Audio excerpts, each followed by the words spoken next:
Hello everyone. Today, my last video was Magic the Gathering, and I figured I might as well show you guys some of my other Magic cards. This is not a booster pack. These are just some of the ones that I had in my collection already. These are all Darkness cards. In Darkness, their mana is a swamp. And this is just one of the art that it has. The swamp. This one doesn't look so much like a swamp. It looks more like a sewer, an underground city or something. But still very cool. Still very gives an ominous feeling. Just like a lot of the cards in the Darkness. Here's one of my favorite cards. Mortivore. The reason I like this card a lot, not only because the art I feel is very, very cool, but it's very powerful. So its power and toughness, which are these, are equal to the number of creatures in the graveyard, and all graveyards actually. So your opponent and yourself, and also you can regenerate it with only 1 mana. So it is a very, very powerful card later in the game. Another card I like is Assassinate. I feel that art is very, very ominous. It's very dark. It's very scary. And it destroys a tapped creature. It only costs 3 mana as well. Here's another card I like, Dread. It's kind of expensive, but it's powerful. And whenever a creature deals damage to me, it is destroyed. And then when Dread is killed, he is just put back into my library, and I have the chance of getting him again. Also, again, very cool art. Here's another card that I like, Consume Spirit. I'm not sure what's going on here. It looks like he is wearing a bra, but that doesn't make very much sense.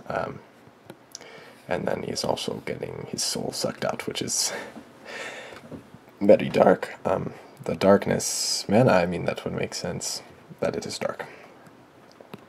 So, you have to pay 2 mana, and then you can spend as many mana as you want extra on X. And when you spend mana on X, it deals that amount of damage to a creature or the player, and I gain that same amount of life, so it's a very powerful, very useful card. Here's another card I like, Nightmare. Very cool looking horse. It's a flying creature, so it's good, and then also its power and toughness are equal to the number of swamps, which later in the game can be very high, and so it is a very powerful card as well. Here's another card that I like. All these cards I like. Kiku, Knight's Flower. She doesn't look like she has a lot of power, but she has a ability that allows her to deal, to pretty much kill most creatures. So, very useful. Bottle Gnomes, one of my favorite cards, or not necessarily favorite, but most useful.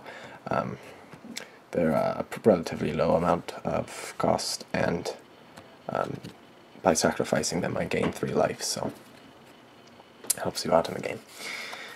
Here's another card, Mind Rot. Very cool art right there. And the target player discards 2 cards. It's useful for if you think your opponent has some good cards in their hand. You see them snickering. Here's another card. Like all of these, I really love the art. Most Magic the Gathering cards have very, very cool art, but this one is very strange. It's a skeleton biting the foot of a person. I think it's just skin, though, biting the foot of the muscle, which is biting the foot of the skeleton. This destroys a creature, and it can't be regenerated. A non-black creature. Here's a card, Colossus of Sardia. It's a very powerful card, and I could use him and then untap him during my upkeep. Well, I guess I couldn't use and untap, but very good card, very useful, very strong. Here's another very, very useful card, especially when I'm using this deck, which is mostly black spells. Demon's Horn. And whenever a player plays a black spell, I gain a life. So it's a very, very useful card because I play a lot of black spells, so I can gain a lot of my life back. Alright, so those were some of my favorite cards from my deck, and I hope you enjoyed it. If you guys have any suggestions, anything you would like to see in future videos, just leave a comment, and I'll get back to you. I'll comment back or something. Alright.